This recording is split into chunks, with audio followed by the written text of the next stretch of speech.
NFC offers the opportunity to say there are other drivers of the business case, such as the ability to do mobile marketing and advertising and couponing that are relevant to both the consumer and the merchant as they interact in a much more fluid way with digital technology. So in that sense, NFC payments in 2011 really offer a breakthrough opportunity to not only change the nature of what the transaction environment looks like, by the way, not just offline in the point of sale, but also online. It offers the opportunity to bring people together that haven't worked out together in a collaborative way to enhance this buyer-seller interaction. So I think all the elements of the infrastructure, such as the handsets, the chips in the handsets, to a large degree are being subsidized or already being put into play and not waiting for the classic old payment fee allocation or split to determine whether people are going to do this stuff or not. It's going to be on new value propositions going forward. That's very exciting.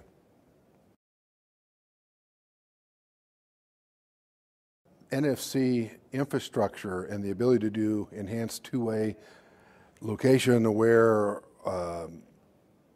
fully digital interactions puts the transaction in the hands of those people who can best enhance that experience.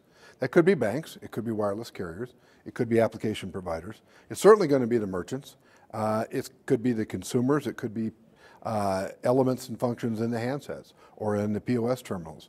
So everybody now really has a stake to think about how they can add to the quote-unquote mobile ecosystem and begin to think about how that new infrastructure really does represent the vanguard for reform of the old magstripe physical card payment system that's been around and served well for 4 or 5 decades, but has clearly outlived its usefulness. It's too costly, it's too fraud prone, it creates ungodly expenses like PCI compliance.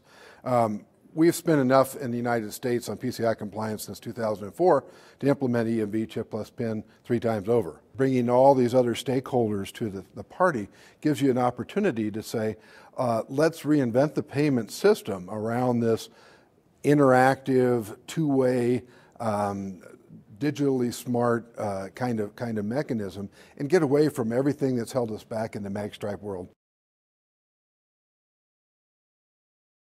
So the buzzword around the conference has been a release of a wire from Visa last week where they said, contrary to some controversy that had formed up over the past few months, that if you were to move to EMV chip plus PIN as part of the transition to NFC contactless technology, would merchants be off the hook from these PCI compliance costs that have grown so onerous? They clarified that position last week in this public release, where they said in every one of their 5 regions except the United States, in North America, if a merchant did more than 75% of their transactions at the point of sale with EMV chip plus PIN cards, then they wouldn't have to do an annual PCI audit.